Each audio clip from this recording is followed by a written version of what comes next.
Okay, so we have our regulator disassembled, so at this point we'll want to reassemble the regulator. And this is a step-by-step of how to reassemble the regulator to ensure that it works properly. So with the exception of having the side inspection plates off, everything is disassembled on the regulator, and we're going to start installing the parts again. So the first thing we're going to do is reinstall our upper orifice. Make sure that we pipe dope it. If you can take a look at the shape of this orifice to make sure this is the right one. This is the upper orifice, okay?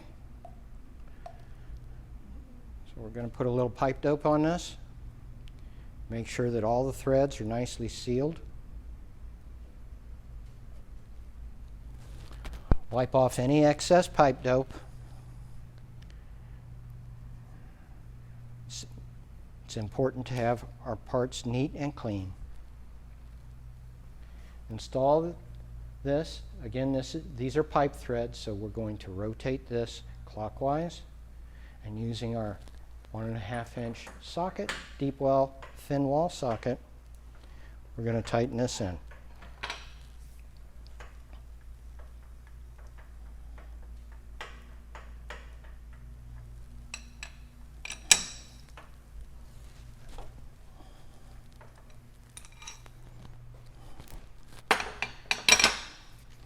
At this point, we're going to install our valve assembly and our orifice. So this is the lower orifice, the bottom orifice, sometimes called an outlet orifice, okay? So the first thing we're going to do, on the 11/16, we need to do it in this order. On a 1 inch, we get to skip a step, but on the 11/16, this is going to be much easier to install your orifice. So the first thing you're going to do is remove the collar and make sure your valve assembly is split. So we're going to put the mating surfaces together, reinstall our locking collar,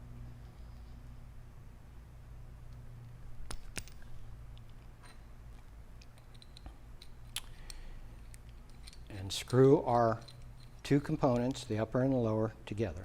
Okay? At this point, make sure that your valve assembly is free. It needs to be free so you don't struggle with your valve set. Okay? So at this point, we're going to apply pipe dope to the threads.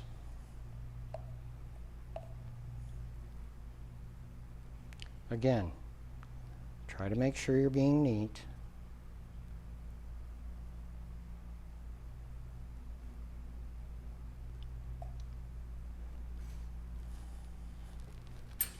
And we're going to go through the bottom, holding our valve assembly. Make sure as you put the upper part of your assembly through your top orifice that you're not hitting the mating edges.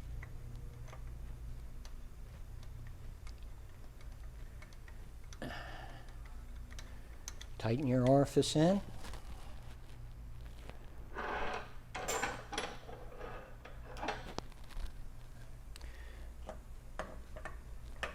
Make sure you've got a good grip on your valve assembly at this time. We don't need it flopping around in there, causing a problem on your lower orifice. Okay?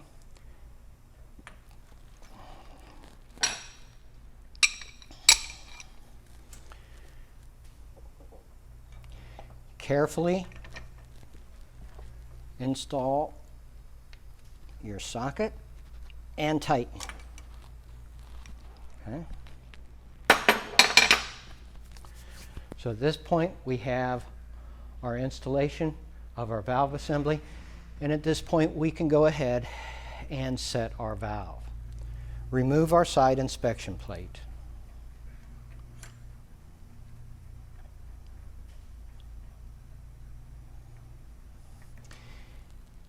Ensure your Tetra seal remains intact.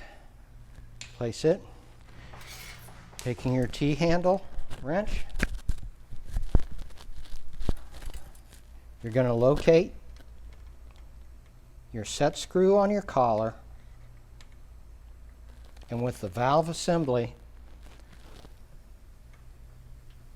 two components tight against each other, hold the lower part of your assembly tight against your bottom orifice. Now do your adjustment.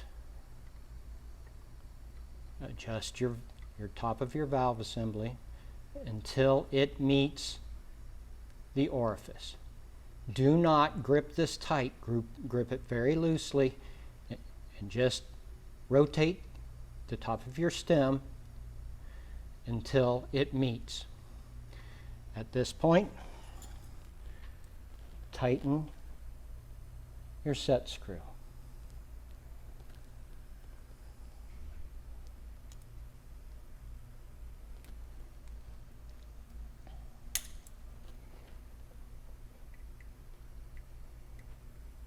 Make sure your set screw is tight.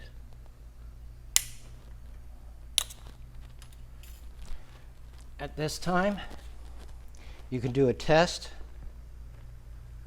by introducing air or gas into your body. Make sure that your downstream control valve is closed.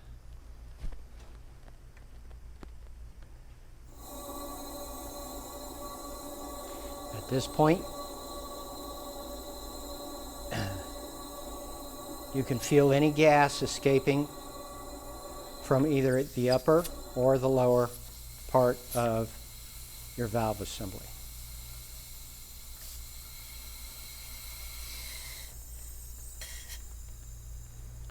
And you can see we've got good lock off and good seal at this time. So we are going to evacuate. And we know our valve assembly is set properly.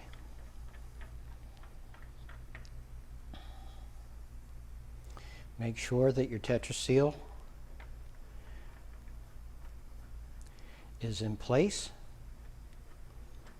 Again, using silicone lube helps keep those tetraseals in place. Tighten your side inspection plates down.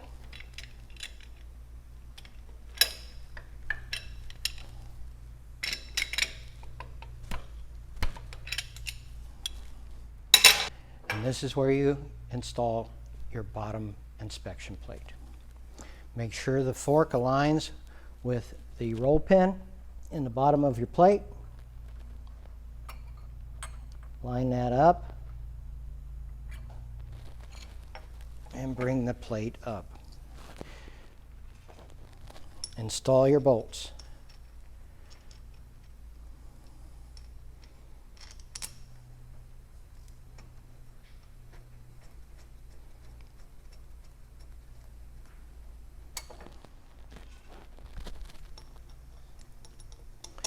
Again, there are 8 bolts.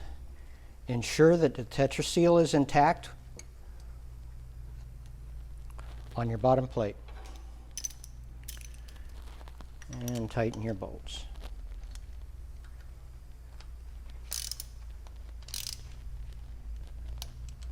Again, make sure you use a star pattern. At this point, we're going to make sure that we have our O-ring properly lubed. Do not over-lube the area. Keep it confined to about 1/4 of an inch on each side of the O-ring. Now install your lower diaphragm case. Go ahead and put your bolts in.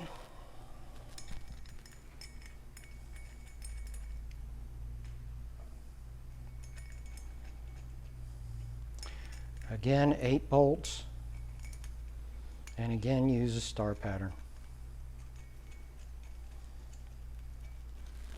to tighten them.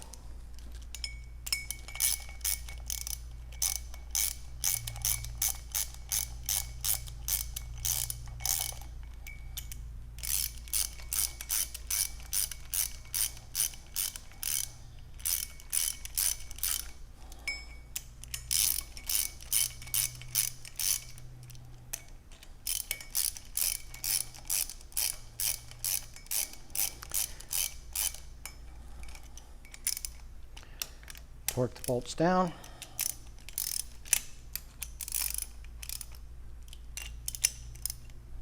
Now we're ready to install our diaphragm assembly.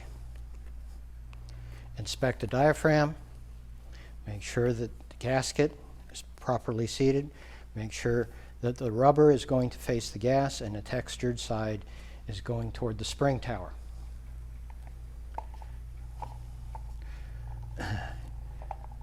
Screw the valve assembly in clockwise, back it off 1/2 to 1 full turn. At this time, make sure you have free travel. This is extremely important. If the regulator does not have free travel and you're binding, you need to take it apart again and find out where your bind is. It can be at the bottom fork. The fork may have gotten compressed. It may be the bushing in the bottom, or it may be some other component. So at this time, just make sure that you've got free travel, just like that. Go ahead and put your fold for your rollout. Make sure it is seated in the recessed area. And now we're going to install our spring tower. Again, with the spring tower, try to hold the foot of the travel indicator out of the way. Put the spring tower over on the side and move toward the middle of the regulator. Let go of the travel indicator and start making sure that the diaphragm is inside of your spring tower. When you bring your spring tower down, it should seat inside that recessed area. At this point, go ahead, take a good look inside. Make sure that your diaphragm is not pinched. It is extremely important because when you energize the regulator, if there is a pinch, it will tear the diaphragm. Make sure that your foot for your travel indicator is properly seated in the inside of your upper diaphragm plate. This time, we install our bolts.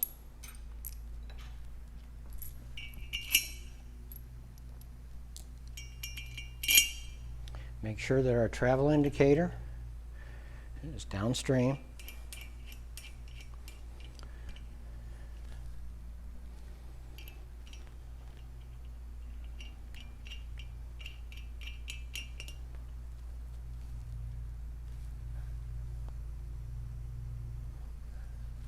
Install all 8 bolts. With our spring tower, all the bolts installed, now we can go ahead and do a test. At this point, we are going to test our lock-off. So we're going to reinstall our downstream control line.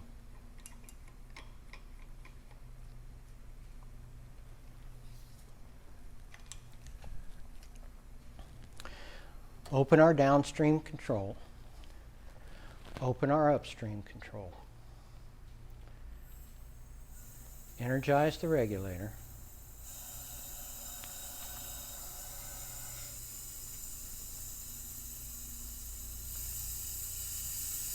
Now, normal operation, you will see an increase in downstream pressure, and then you will see a drop. Basically what has happened is your valve assembly is now closed, okay, because it has energized downstream. Now to demonstrate this, you will notice that our travel indicator moved. As it moves up, that's the valves closing. So we'll re-energize that again. You will see the valve travel indicator will move up, okay? So now we're going to close off our downstream pressure, and that will show our lock-off. And as you can see, we're locking off on a 461-57S with Buna seats, 11/16, under 12 inches is our lock-off. Now that is without a spring. So that it ensures that you have good, tight, bubble-tight lock-off. Okay? So now we're going to close our valves, relieve all our downstream pressure.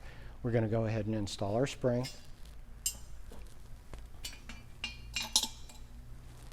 Our spring button, one more time, make sure that ball bearing is in there. That will make it much easier to do your adjustment. And we can install our gasket, replace that as necessary.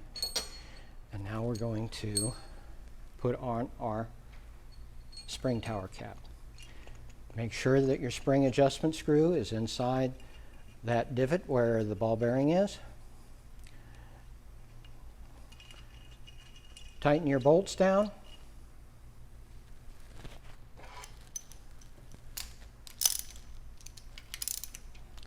Make sure you install all 8. At this time, you can re-energize your regulator and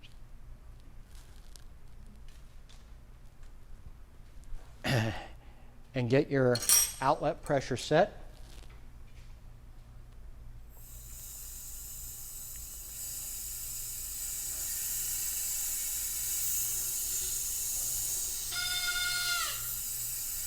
We've opened our upstream pressure. We're pinching down our downstream pressure. We have a blue spring in here, 7.5 to 15. Make sure that your spring adjustment screw is moving easily. And at this point, we can do our adjustment for our downstream control. After performing that, make sure you soap your vent. Soap all of your seams on the regulator to ensure that everything is properly together and that you have not forgotten a tetraseal. Lock up the regulator again to make sure that you have no leaks. If you have a venting leak, that is going to be a problem with your diaphragm. If you have any other leaks, it should be only because of a tetraseal issue or you do not have them torqued properly. That's our demonstration for today.